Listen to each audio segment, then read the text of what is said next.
Shalom, salam berkat dari kami untuk pendengar sekalian. Saat ini pendengar akan diberkati dengan program Hari Ini Harinya Tuhan bagian yang ke-8. Sebuah program rohani tentang doktrin Alkitab yang menolong kita untuk semakin tertanam dalam kebenaran firman dan bertumbuh dalam kemuliaan. Bersama hambanya, Pendeta Gilbert Lumoindong, STH. Banyak orang merasa doktrin Alkitab sebagai sesuatu yang membingungkan. Tetapi tahukah saudara bahwa doktrin Alkitab intinya adalah memahami Alkitab dengan benar, dengan pemahaman yang sistematis, sehingga kita terus dapat tertanam di dalam kebenaran firman, sehingga kita terus bertumbuh di dalam kemuliaan Allah. Buka hati saudara sekalian untuk menerima berkat-berkat firman-Nya hari ini. Salah satu persoalan serius dalam diri banyak orang, khususnya juga adalah anak-anak Tuhan, yaitu ketika dia mengambil jalan pintas.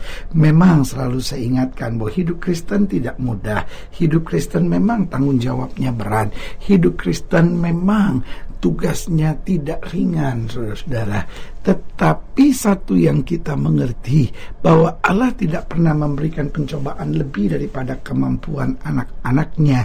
Nah, salah satu ciri serangan kegelapan adalah kapan kita tahu bahwa kita sebetulnya sedang diserang oleh kuasa-kuasa kegelapan.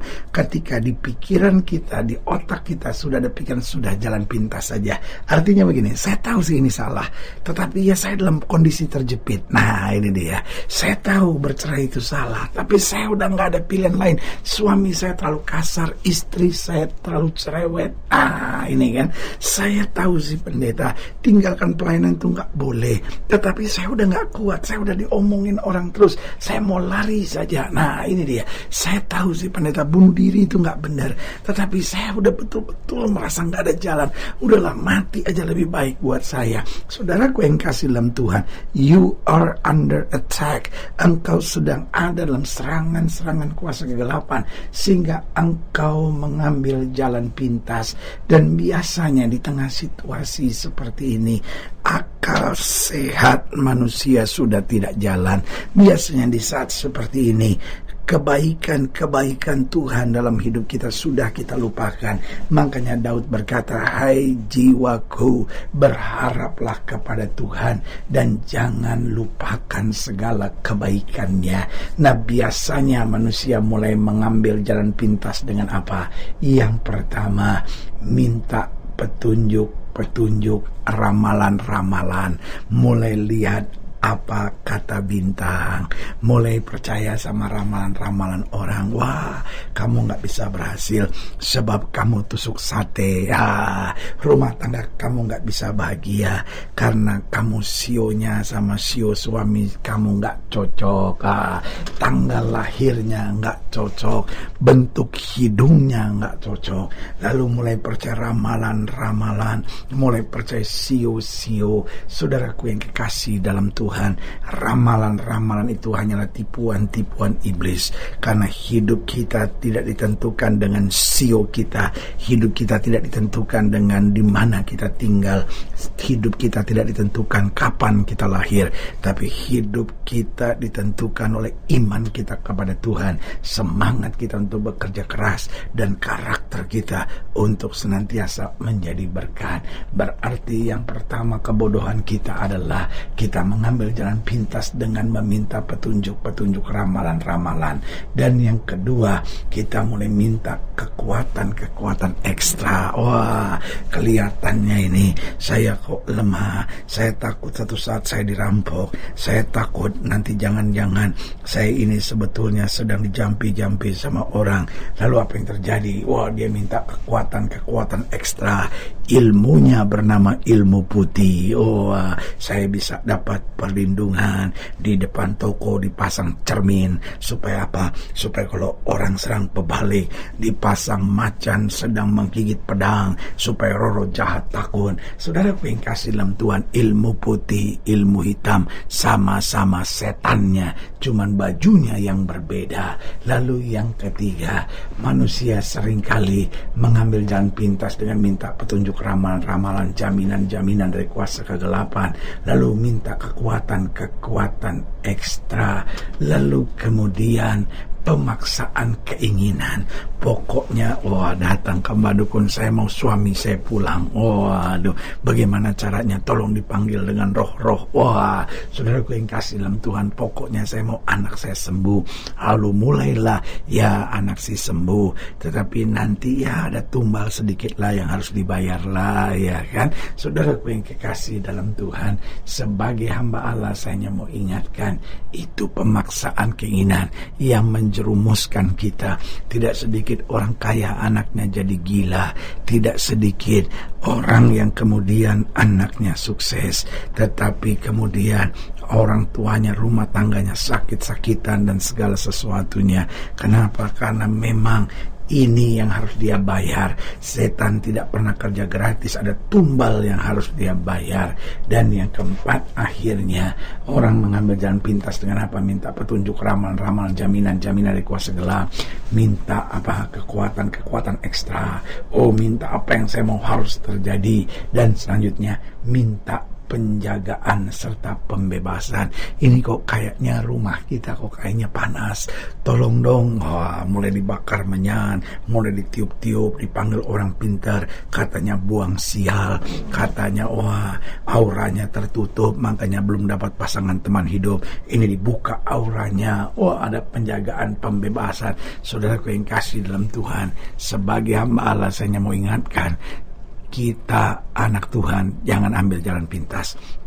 Kita anak Tuhan punya kuasa. Alkitab bilang, apa yang kamu ikat di bumi terikat di sorga, apa yang kamu lepaskan di bumi terlepas di sorga. Haleluya. Selamat datang dalam program kita hari ini, harinya Tuhan. Sebuah program rohani yang kembali mengingatkan kepada kita betapa pentingnya kita menjadikan firman Tuhan sebagai dasar keseharian hidup kita. Karena selama kita jadikan firman Tuhan sebagai dasar keseharian hidup kita, langkah-langkah ke depan kita penuh dengan kepastian, kemenangan, berkat, mujizat, dan perkara-perkara besar. Haleluya. Kita sedang membahas tentang kuasa kegelapan.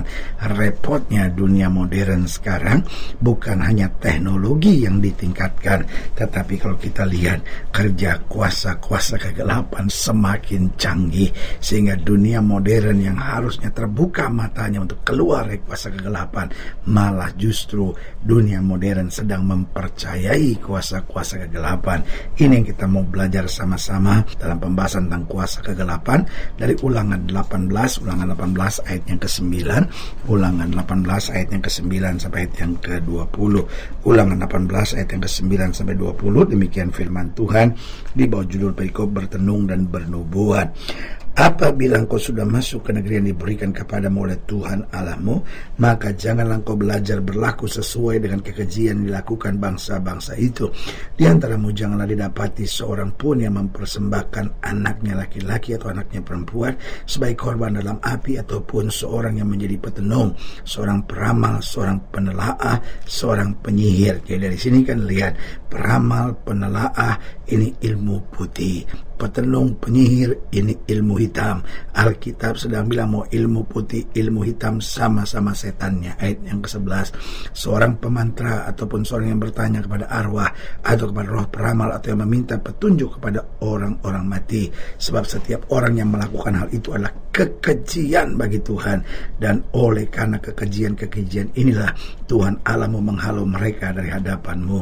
Haruslah engkau hidup dengan tidak bercela di hadapan Tuhan Allahmu, sebab bangsa-bangsa yang daerahnya akan kau duduki ini mendengarkan kepada peramal atau petenung, tapi engkau ini tidak diizinkan Tuhan Allahmu melakukan yang demikian. Seorang nabi dari tengah-tengahmu, dari antara saudara-saudaramu sama seperti aku, akan dibangkitkan bagimu oleh Tuhan Allahmu. Dialah yang harus kamu dengarkan, tepat seperti yang kamu minta dahulu kepada Tuhan Allahmu di Gunung Horeb pada hari perkumpulan dengan berkata, tidak mau aku mendengar lagi suara Tuhan Allahku, dan api yang besar ini tidak mau aku melihatnya lagi, supaya jangan aku mati. Lalu berkatalah Tuhan kepadaku, apa yang dikatakan mereka itu baik. Seorang nabi akan kubangkitkan bagi mereka dari antara saudara mereka, seperti engkau ini. Aku akan menaruh firman-Ku dalam mulutnya, dan ia akan mengatakan kepada mereka segala yang kuperintahkan kepadanya. Orang yang tidak mendengarkan segala firman-Ku yang akan diucapkan nabi itu demi nama-Ku, daripadanya akan kutuntut pertanggungjawaban. Tetapi seorang nabi yang terlalu berani untuk mengucapkan demi nama-Ku perkata yang tidak kuperintahkan untuk dikatakan olehnya, atau yang berkata demi nama Allah lain, nabi itu harus mati.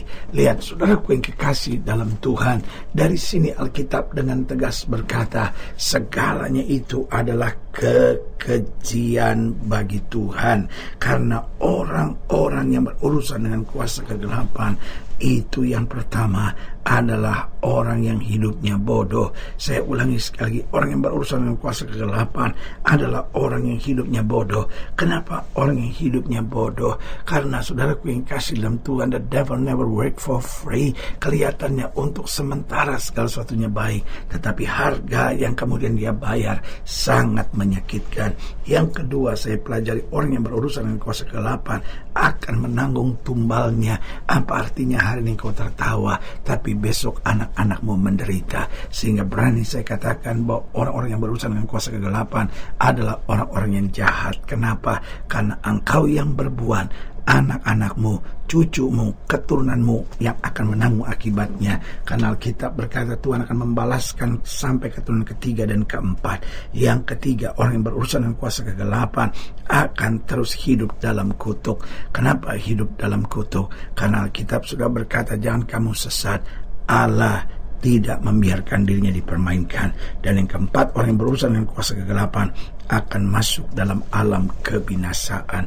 Makanya Yesus sudah berkata, apa artinya kau dapat seluruh dunia ini jika jiwamu binasa? Sebagai hamba Allah, saya mau ingatkan sekali lagi, mari kita hidup di dalam kebenaran, karena kebenaran yang akan menuntun pada kemuliaan. Haleluya. Saudaraku yang kasih dalam Tuhan, jika saudara yang dilayani lebih jauh, hubungi kami melalui telepon, hubungi kami melalui surat, kunjungi website kami, karena kami ada untuk membawa Bapak Ibu saudara senantiasa lebih dekat pada Tuhan dan mengalami kasih kuasa mujizat yang luar biasa. Haleluya.